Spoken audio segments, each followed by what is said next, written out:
La bonne info, c'est à la bonne heure sur GTB. Bonsoir à tous et à tous. Merci de suivre l'actualité de ce lundi 7 octobre 2024, dont voici les titres.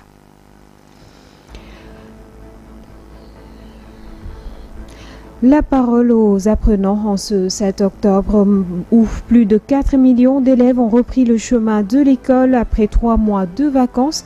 Le concept Ubitay Jangatay, une réalité dans certains établissements, notamment dans le département de Mbour où le préfet a fait le tour pour s'en assurer. Un large dossier sera consacré à cette ouverture des classes. Législative anticipée du 17 novembre, la Direction générale des élections a publié ce lundi la liste provisoire des candidatures retenues. 41 listes sur les 48 déposées ont été validées. Celles ayant fait l'objet de rejet disposent d'un délai de 24 heures pour introduire un recours. Et puis, le nouveau système de prépaiement de l'électricité Woyofal crée de nombreuses incertitudes chez les usagers, notamment avec la mise à jour annoncée à partir du 15 octobre prochain. Quel impact aura-t-elle sur les crédits des consommateurs? Le président de la Coalition nationale des consommateurs du Sénégal lance l'alerte. Vous le suivrez dans cette édition que nous allons développer tout de suite.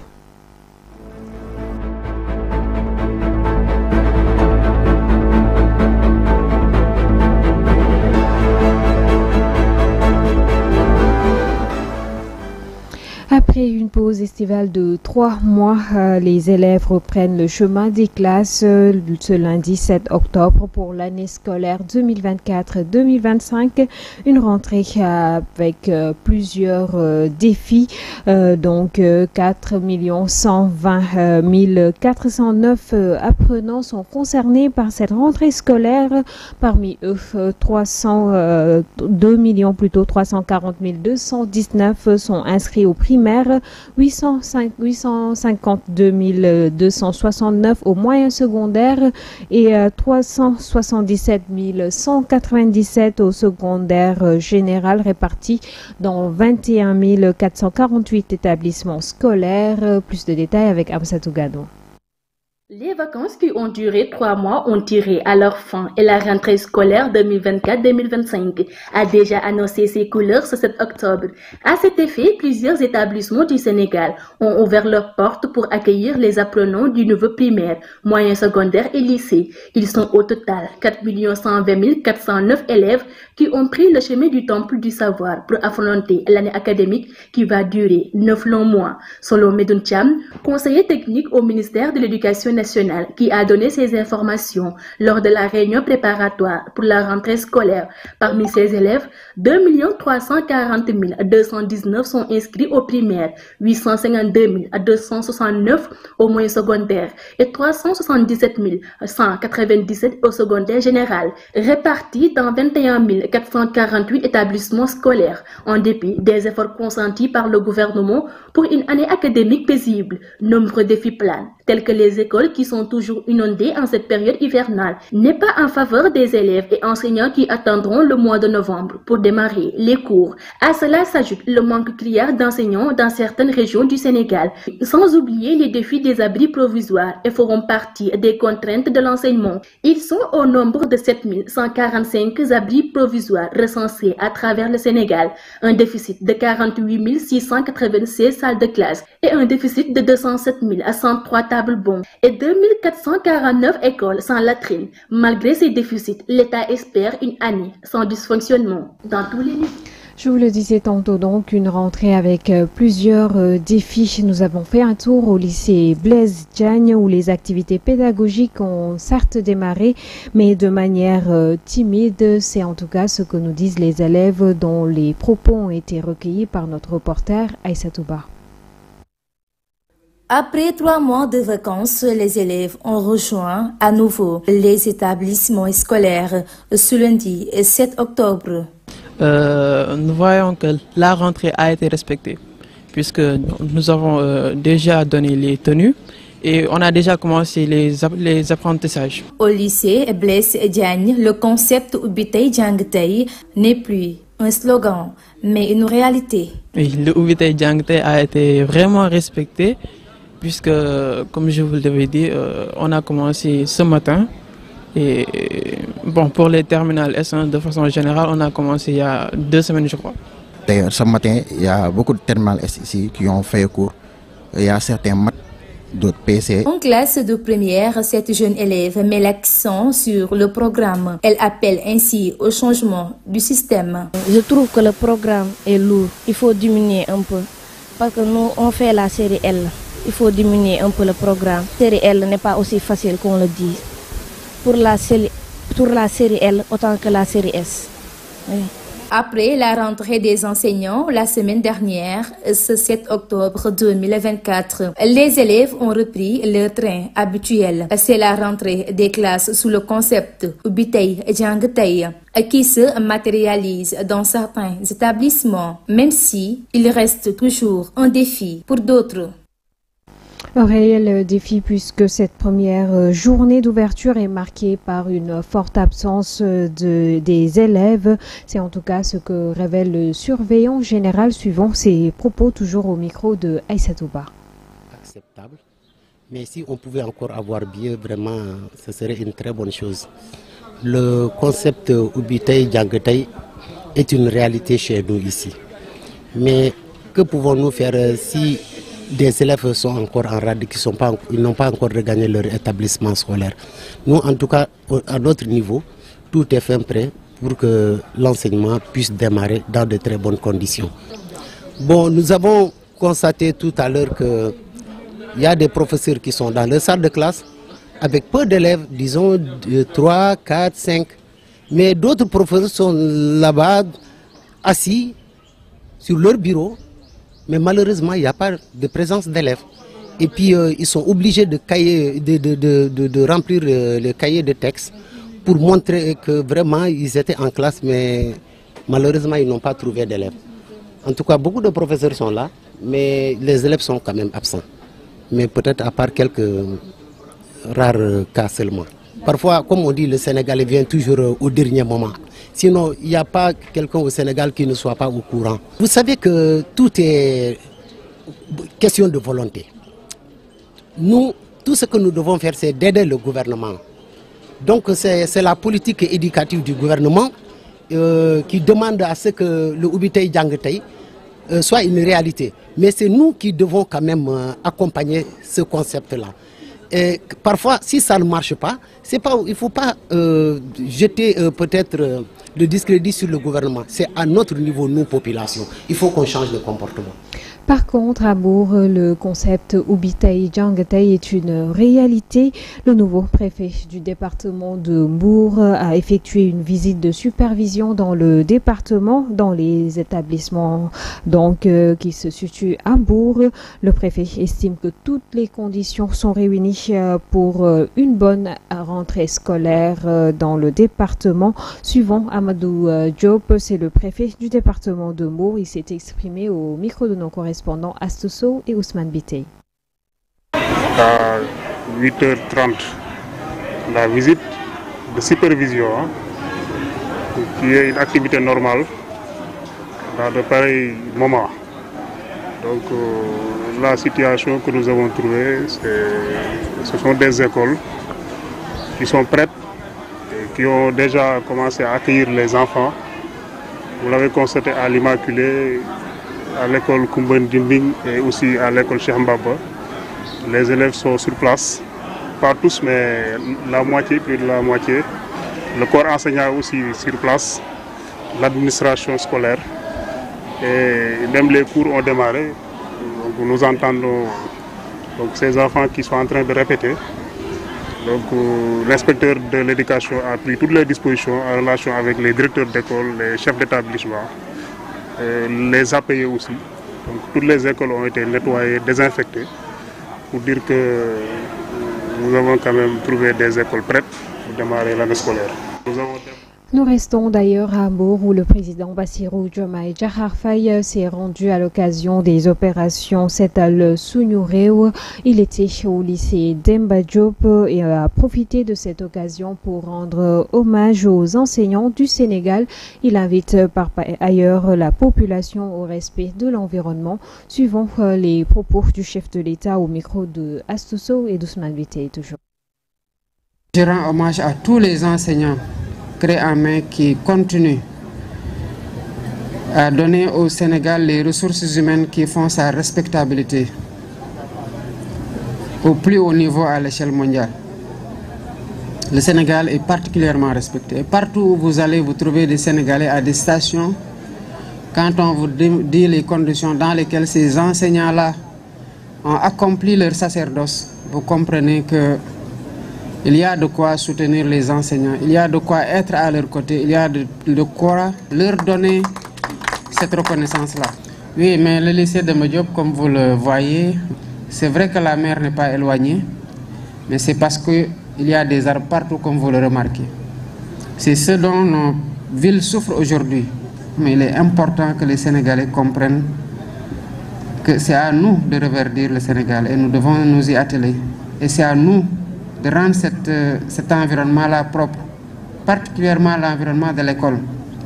Et surtout le faire en communauté pour que ce soit un réflexe social de condamner ceux qui salissent par une réprobation pédagogique et de les inviter à le faire moins et d'encourager ceux qui rendent propre, qui nettoient, et de les encourager aussi pour les donner un exemple à d'autres à continuer à faire ce geste qui est extrêmement important.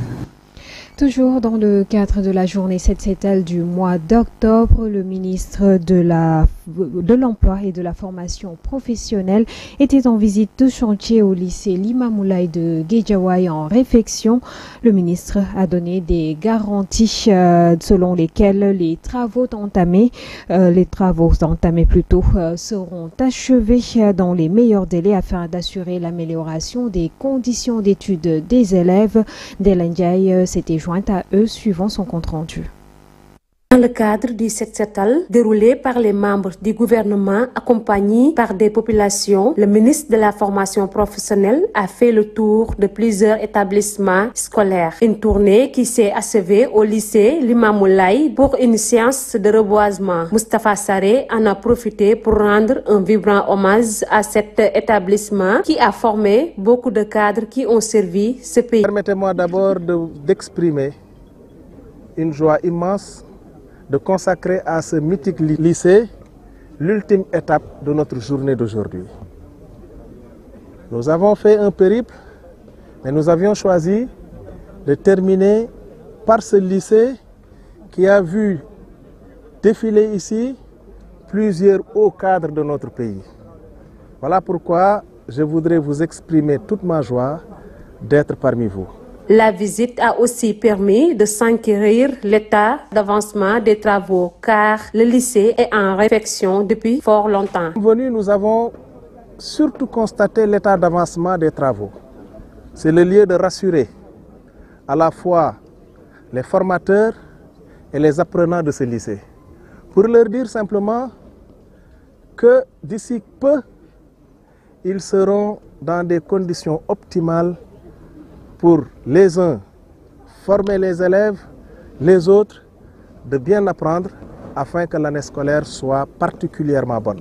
L'assurance a été donnée aux élèves que bientôt les travaux seront à terme et que les bâtiments seront mis à leur disposition dans les meilleurs délais. Aux apprenants également, je voudrais rendre un vibrant hommage parce que apprendre dans des conditions difficiles, nous tous nous sommes passés par là, c'est vrai. Mais apprendre dans des conditions particulièrement difficiles, ce n'est pas facile. Je sais que ces apprenants vont encore rester dans des conditions un peu difficiles, mais d'ici peu, comme je vous l'ai promis tantôt, la situation s'améliorera et nous aurons une très bonne année scolaire. Ainsi, le nouveau slogan « Un esprit sain dans un environnement d'apprentissage sain » semble prendre forme pour la rentrée scolaire de ce lundi 7 octobre. En bref, la direction générale des élections dans le cadre des élections législatives anticipées du 17 novembre prochain a sorti la liste des candidatures retenues pour les législatives. Donc, sur 48 dossiers déposés, 41 ont été retenus par la DGE ce lundi 7 octobre. À noter que les recalés ont 24 heures pour faire le recours au niveau du Conseil constitutionnel avant la publication de la liste définitive prévue dans une semaine maximum. Et puis toujours dans le cadre de ces élections Andeligue Sénégal avec Racine, les responsables du mouvement donc Al-Sar se sont réunis au Royal Sali ce week-end. Ils sont venus des 14 régions du Sénégal et souhaiteraient voir le maire de Podor à l'Assemblée nationale. Pour sa part, Mamadou Racine s'engage donc à porter les préoccupations du peuple sénégalais à l'Assemblée nationale, suivant ses propos à la suite de cette investiture. Je me réjouis de cette mobilisation autour de tous les militants de Al-Sar Sénégal, venus des 14 régions du Sénégal, pour faire le point de la situation et annoncer à nos militants notre volonté de briguer les suffrages du peuple sénégalais dans le cadre des législatives à venir. Nous respectons ce qui a toujours été notre credo, à savoir concourir à tout ce qui peut développer le Sénégal sur le plan économique, social et culturel. C'est pour ça d'ailleurs que nous sommes un mouvement citoyen. Nous ne sommes pas du tout d'ailleurs dans l'opposition. Non, nous voulons une force qui contribue au développement de notre pays. C'est pour ça d'ailleurs qu'au lendemain de la prestation du président Bassirou Diomaye Faye, qui avait tendu la main au secteur privé dont je suis un membre éminent, nous avions répondu favorablement en disant que nous allons aider le gouvernement dans tout ce qui peut raffermir notre développement, dans tout ce qui peut contribuer à la valeur ajoutée sur le plan économique. Il faut que toute politique au Sénégal soit inclusive. Et je crois que de ce point de vue-là, nous ferons entendre notre voix et nous espérons qu'au bout de l'effort, nous aurons peut-être même un groupe à l'Assemblée nationale. Mais c'est Dieu qui décide de tout. En tout cas, nous avons de l'espoir, nous avons beaucoup d'engagement et nous y croyons et nous allons faire tout ce que nous pouvons pour atteindre nos objectifs. Je vous l'annoncer en titre, la Sénélec a annoncé la mise en place d'un nouveau système Woyofal à la place de l'ancien. Un nouveau système donc qui crée beaucoup d'incertitudes chez les usagers, notamment avec la mise à jour annoncée à partir du 15 octobre. Amadou Moustapha Gueye, le président de la coalition nationale des consommateurs du Sénégal, relève un autre problème, à savoir le non-remboursement du crédit qui était possible dans l'ancien système, suivant ses explications au téléphone de Mansour Diassé. La Sénélec nous avait conviés à une rencontre pour nous expliquer qu'il y avait une nouvelle formule qui devait s'installer le 15 octobre. Nous leur avons demandé, est-ce que, comme vous avez dit, ce nouveau système ne va pas occasionner une augmentation des tarifs qui sont déjà très chers? Ils nous ont dit que ce ne sera pas le cas. Mais vous savez déjà que le Woyofal pose problème au niveau des consommateurs. Les consommateurs aujourd'hui se plaignent tout simplement parce qu'ils ne comprennent déjà même pas comment il faut faire pour faire fonctionner le Woyofal. En plus de cela, aujourd'hui, ils viennent nous dire que le 15, ils vont mettre en place un nouveau système. Alors nous, notre crainte, c'est que nous n'avons pas eu de réponse par rapport au crédit que les gens ont déjà acheté. Parce qu'ils nous disent que c'est une nouvelle formulation qui va commencer le 15, donc tous les compteurs vont être remis à zéro. Alors maintenant, on a dit que les gens qui ont déjà acheté des crédits, ces crédits-là, qu'est-ce que ça va devenir? Parce que déjà, comme vous le savez, sur les 2,5 millions clients que compte actuellement la Sénélec, il y a 1,8 million de Sénégalais qui utilisent le système de tarification soit un taux de 73%. Alors nous avons dit que maintenant il faut que la Sénélec nous dise comment ces gens-là vont faire avec les crédits qu'ils ont déjà achetés. Nous, au niveau de la coalition que nous dirigeons, nous avons déjà posé publiquement le problème et à tous les niveaux. Aujourd'hui, le gouvernement est informé, tous les consommateurs sont informés et les gens attendent que la Sénélec leur apporte une réponse claire par rapport à cette question. Et puis nous retournons à Mbour pour parler culture à présent. Fin du septembre mandingue à Mbour, la famille Doudou Cissé Kounda a organisé un point de presse pour se réjouir du déroulement de cet événement culturel. Elle a par la même occasion fait savoir que 161 initiés de chez Doudou Cissé Kounda ont rejoint leurs familles respectives. Elhadj Kaoussou Cissé appelle la population de Mbour à la tolérance et à la paix. Suivons-le, il est exprimé au micro de nos correspondants à Mbour. 160 initiés cette année, qui est le nombre le plus petit depuis 2015. Pourquoi ce nombre? Parce que nous avons essayé de réduire le maximum possible pour les permettre d'être dans de meilleures conditions, pour les permettre de vivre dans de meilleures conditions. Et Allah subhanahu wa ta'ala nous a aidés dans cette position afin que ces enfants soient dans de très bonnes conditions depuis le 21 jusqu'au 6. Tout ce qu'on peut dire aujourd'hui, personne ne peut développer sans la paix.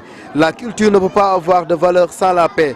Et nous demandons au peuple mandingue, nous demandons au peuple de Mbour de vivre la paix, de cultiver la paix, mais de vivre et de cultiver le pardon et la tolérance. Aujourd'hui, nous avons eu des leçons spécifiques qui sont à nous aujourd'hui, qui nous permet aussi de savoir qu'on ne peut pas vivre dans une communauté sans le pardon. On ne peut pas vivre dans une communauté sans une bonne cohésion sociale. Et cette cohésion sociale ne peut pas être sans le pardon, la tolérance, le soutien et la solidarité. Et nous demandons aux Sénégalais de prier afin que Mbour soit le grenier du développement du Sénégal. Que Mbour soit la première ville économique même du Sénégal à travers la culture. Et nous lançons un appel solennel à l'État d'accompagner les autorités étatiques de Mbour pour pouvoir amener Mbour très loin.